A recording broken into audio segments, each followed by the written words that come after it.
Les amis, vous savez que le Burkina Faso va très vite. Cette vitesse-là n'a plus de nom. Avant de continuer, bonjour, bonsoir, ça dépend de là où vous êtes.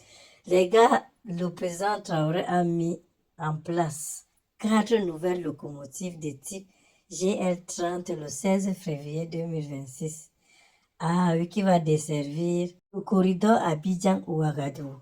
Cette acquisition a coûté 7 milliards, les amis. C'est pas petit. En tout cas, bravo aux deux pays qui veulent coopérer et aller ensemble.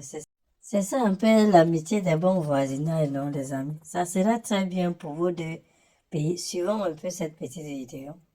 La patrie et conducteur des trains d'un jour lance ici officiellement la mise en circulation de 4 locomotives flambant neuves. Ces nouvelles machines de dernière génération sont dotées de systèmes de commande informatisés, de dispositifs de diagnostic embarqués et d'équipements de sécurité avancés pour la relance du transport ferroviaire.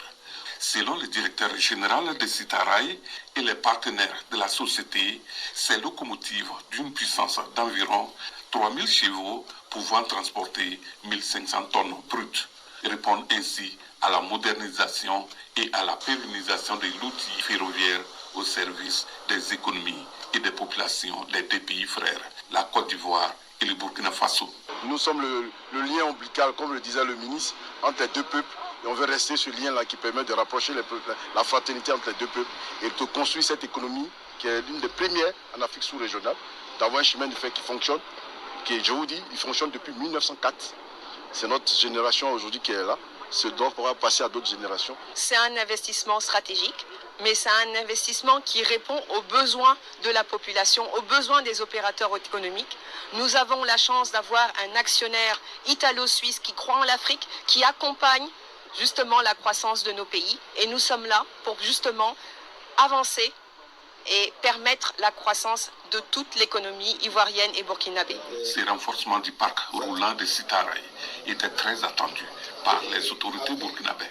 Au dire du ministre Sidibé, cela va certainement contribuer à la dynamique de positionnement du rail comme levier de développement économique du pays. Le gouvernement est engagé à développer de façon générale les infrastructures de transport, les routes, mais aussi et surtout les rails. Suivant la vision, en tout cas éclairée du camarade président du Faso, nous sommes engagés à moderniser ces infrastructures ferroviaires-là, qui constituent une alternative, on va dire, fiable et crédible pour le transport de fret, le transport de masse. Comme vous savez, nous sommes un pays de l'Interland, et donc la plupart des produits importés arrivent, en tout cas à travers ces corridors de transport, que ce soit la route, mais le ferroviaire. L'acquisition de ces nouvelles locomotives est un symbole fort pour le rayonnement des activités ferroviaires entre les deux pays. Pour les premiers responsables de Citaraï, 260 wagons plateaux sont en cours d'acquisition avec la volonté des deux États de donner un nouveau souffle au secteur du transport ferroviaire. C'est aussi ça l'économie, la facilité des commerçants de vendre leurs marchandises facilement ou bien de les transporter d'un pays à l'autre ou bien d'un village à l'autre. Don't play with me, don't play with me. God on my side, you can't pray on me, pray on me. Devil try, but he can't take from me, take from me. I'm too covered, you can't aim at me, aim at me. Oh,